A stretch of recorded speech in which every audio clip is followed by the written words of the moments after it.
I'm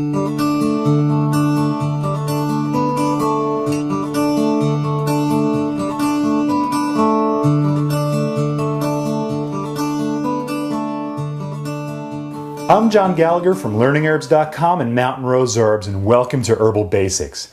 Today we're going to make an herbal liniment. A liniment is an herbal preparation made by infusing herbs in rubbing alcohol or grain alcohol. A liniment will be applied to the skin and the alcohol will evaporate rapidly, allowing the herbs to penetrate the skin quickly to accomplish such actions as relieving sore muscles and increasing circulation. In the Herbal Basics course, we not only want to teach you remedies, but also introduce you to some commonly used herbs, which is what we want to do in this liniment recipe. Lots of liniment recipes out there, but in this one we wanted to make sure we introduced you to some herbs that you need to know, such as this comfrey root, which we're going to use 1 ounce of. We're going to use 3/4 of an ounce, this is all by weight, of valerian root, a 1/2 ounce of calendula flowers, and 2 herbs you probably have in your kitchen. These are both ground powdered. We have cayenne pepper, we're going to use a 1/4 teaspoon of, okay? And ground cinnamon, which we're going to use 3/4 of an ounce of. So in this liniment, we're using the cayenne and the cinnamon as warming herbs that'll help increase circulation to the affected area.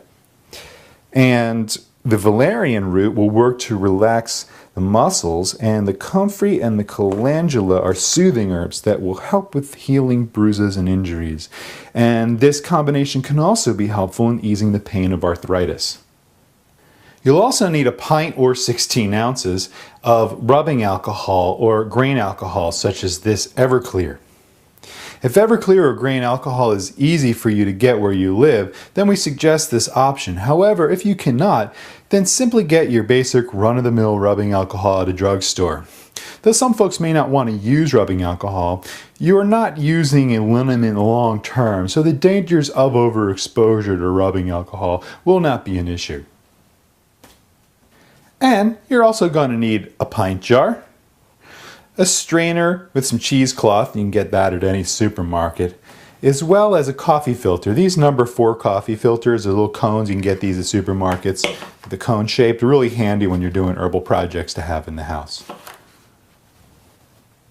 Okay, the first thing we want to do is weigh out our herbs and put them in the jar.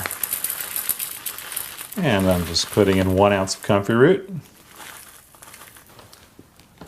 3/4 of an ounce of valerian root, a 1/2 ounce of calendula flowers.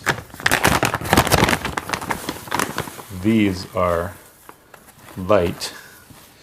Perfect. 3/4 of an ounce of cinnamon, cayenne pepper. And this stuff is pretty powerful, so you want to be careful, of course. We all know about cayenne pepper. And I'm just going to use simply a 1/4 teaspoon. And I'm going to take my Everclear or other grain alcohol, if you can get that in your state at liquor stores. If not, rubbing alcohol is fine. Poured some in there already. And then I'm going to continue filling this up to the very top. All there is to it. And next I'm going to stir with you can use a chopstick. I'm just using the end of a wooden spoon, anything you got in the kitchen. Kind of stir this around. We want to release any bubbles. Get that rich color. Now the next thing you want to do is always label your herbal creations. Now you could use masking tape, which comes off jars really well. I'm just using a basic address label. I'm just going to put it on the lid here. And any way you want to label it. But I just put liniment, and I wrote down calendula flower, valerian root, comfrey root, cayenne, cinnamon, and I put today's date so I know when I would do it. You can even write when you want to decant it. You could put down, like, for example, decant. We want to get this go for 2 weeks. So we have 410. We could have decant 424. Or you can do it any time after as well. But at least go for 2 weeks. And on other herbal creations, it's always great to put the botanical name too.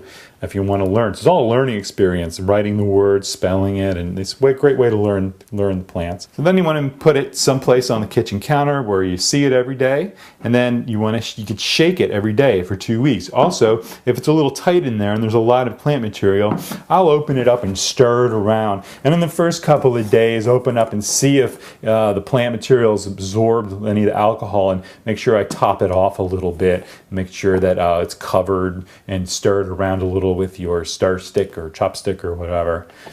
And just make sure that I check on it every day and make sure the plant material is moving around. Some people shake it, some people like to stir it, whichever your preference. And just make sure you pay attention to it for a couple of weeks. Now, here's some liniment that I did a few weeks ago. It's dated 3/17. It says liniment and grain alcohol. Okay, and opening this up. And I just have any bowl, or in this case it's a big Pyrex thing, and get yourself a, if you have any kind of kitchen strainer is fine. Put some cheesecloth on it, just makes it nice and easy. And I'll take my finished liniment and I'll pour it all into the container.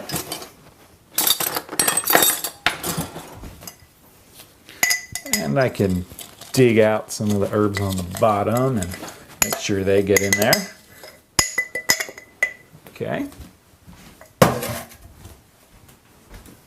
And next, simply take my cheesecloth and squeeze it good.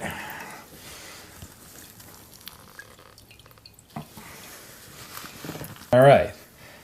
Now I can take this this whole thing, the cheesecloth with the herbs. I can compost the herbs and clean out the cheesecloth and dry it and use it again, or I could compost the whole thing depending on your composting in your yard or your town, wherever you do that. Just make sure you don't just throw it in the trash.